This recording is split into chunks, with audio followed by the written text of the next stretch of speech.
Welcome to today's episode of The Growth Zone. I am Christian Bartsch. What is the core benefit of listening to this show? Here it is all about strategies and systems that get you to grow your business. As an entrepreneur or business leader, you need to be ahead of trends. Gain insights that really thrust your business to the next level. Each episode focuses on different aspects of designing, building, and leading companies. Without marketing, sales, innovation, or funding, you will lack the fire for growth.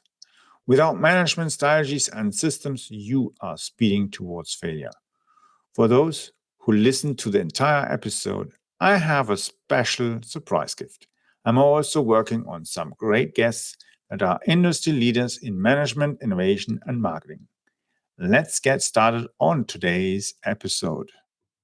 Hey, great that you're back on this episode. Now, today's episode is about focusing on what is important when you are outsourcing to other companies.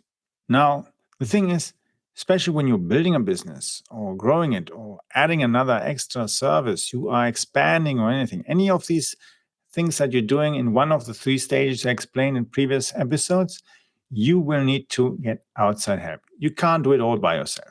Now, outsourcing has one big problem. The person who, or the company who is actually offering you to do what you want to outsource might have different kind of issues with what you want to buy from them. One thing, they maybe don't know very well how to provide it, how to do it.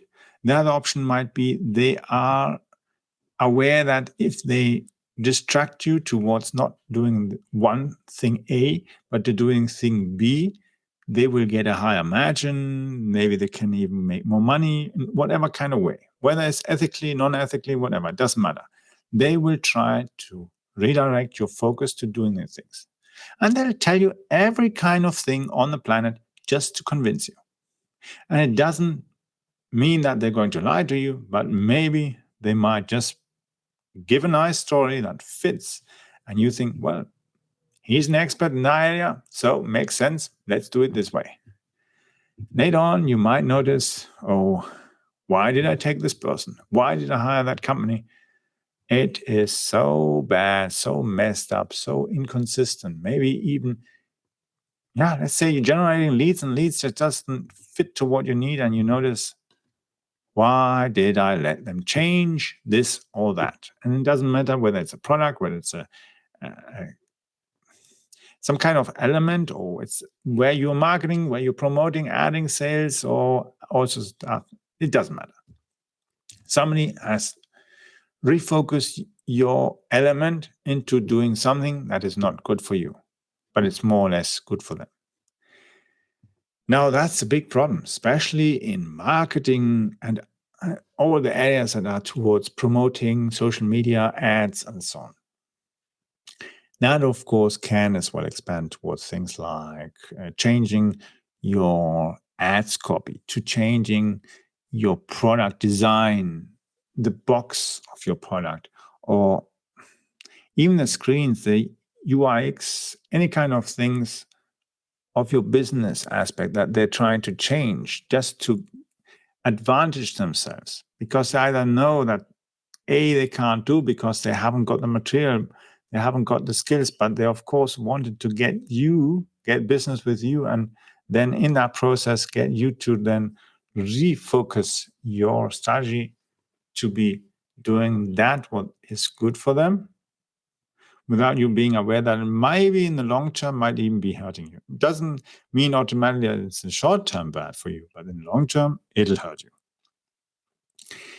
And that's in different areas that you can then actually realize that later on that you've done quite a blunder by hiring these people, by listening to them and letting them distract you from what you actually should have been doing. And that's strange, because when you think, especially entrepreneurs, they listen so much to their gut feeling, and their gut feeling often tells them that something isn't right. But then the logic comes and says, well, but this and but that and so on, and then you do it. And you think, I had such a bad feeling and I still did it. Why did I do it? Yeah. Because logic kicked in and misled you. And that's the thing. If you wouldn't have gut feeling in that kind of way, you wouldn't be an entrepreneur, you would be working somewhere in a company. Because the person at the very top is the one who has to think strategically and make strategic designs and decisions, and not just simply managing something. But speaking of that, managing an outsourcing activity needs as well to have certain kind of controls at the same time. You have to have checklists, you have to write down what to do, what are your quality criteria, what are the red flags, what are the things that you're not going to accept. For instance, let's say you have a company you're dealing with and you're outsourcing to them certain kind of activities, and you notice that they have certain way of doing business, and that's actually against your core principles, then sorry, you need to stop doing business with them because it's just not right. Now, you might say, yeah, but I have to, I can't. No, there's no excuse. Just simply find a different way of doing it. Find somebody else. Maybe in the end, you can even do it yourself, maybe better, just that you thought it would be the best thing to outsource. Sometimes we can simply be wrong in our assumption that we do need to outsource it.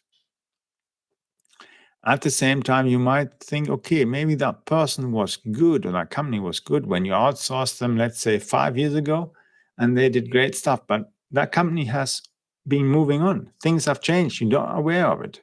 And then suddenly the company isn't as good or not focused on what you really want.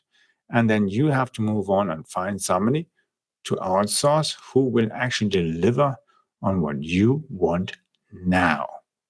And that's how life is. Eventually, you'll have to move on. So, listen to the next episodes. I'll be sharing with you some more insights on how to build, design, grow your business, and even redesign a business you've already have or you've just bought, taken over. Let's get it done. And I've got some more stuff for you coming right after this. Wait, listen. Was the content helpful? Please share it on social media. The world is constantly changing in response to trends and events. As a leader, you need to adapt your business. Stay connected. You will find in the episode description how to gain more insights. Subscribe to my bi-weekly business secrets letter. Gain access to all updates of my ultimate guide on business growth strategies. These can be applied to your business in the US, Canada, or Europe. Check it out. I hope you enjoyed today's episode of The Growth Zone with Christian Bartsch. Thank you for listening.